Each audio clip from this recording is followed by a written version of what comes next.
Um, the people in the chat are upset, I would say, that this is kind of, it's a dark time, and sometimes even hearing about the reality of what is dark. How do you, and I know that you were a seminarian at one point, how do you, not drink yourself into a stupor? How do you deal with the ugliness of the world? So why did I react the way I did when Obama gave his speech to AIPAC? Because I have people I care deeply about in Gaza as friends, and I'm not going to betray them, and I just can't. Why did I lose my job at the New York Times? Because I have friends in Iraq. I mean, I don't want to be overly dramatic, but I knew that they would die, and some of them did die in that war. And I can't betray them. I teach in a prison. If you don't walk out of a prison and you're not angry, something's wrong with you. So I think the problem with the liberal class is that oppressed people are abstractions. And that's what's dangerous, and that's what kills us.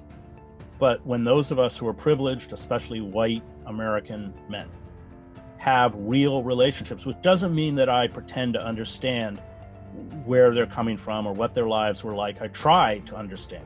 But I'm also cognizant, because I spent 20 years in the developing world, that privilege is a form of blindness. And as much as you struggle to understand what it's like, for instance, to be a Palestinian in Gaza, you never can. And if you honor that division between privilege and oppression, and recognize and acknowledge that blindness, then you can have real relationships with oppressed people. Most of my students are African American, very poor, and that's what keeps you whole, because it becomes personal, and hope becomes personal, not rational, I suppose. I mean, I have taught for 10 years in the prisons, and I have one student who was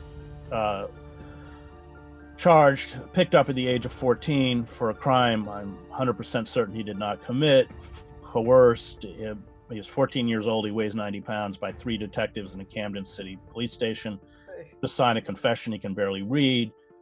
He's declared an adult at 16, he's tried at 17, and he's given a sentence where he's not eligible to go before a parole board until he's 70 years old. So I taught a course called Conquest. He's one of my best students. He's got a 4.0 average. This is all through Rutgers University, which allows them to earn their BA degrees in prison. It's a great program. And he waits after class. We read Bury My Heart at Wounded Knee, Open Veins of Latin American, C.L.R. James's Black Jacobins, on the Haitian slave revolt, only successful slave revolt in human history, and Haiti's been paying for it ever since. And so he's my only A+, and he waits till the class leaves, and he says, I know I'm going to die in this prison, but I work as hard as I do because one day I'm going to be a teacher like you. And he walks out. That's hope. I don't change the world, but I can live on that. I still live on that for a long time. And maybe we only change the world one person at a time anyway.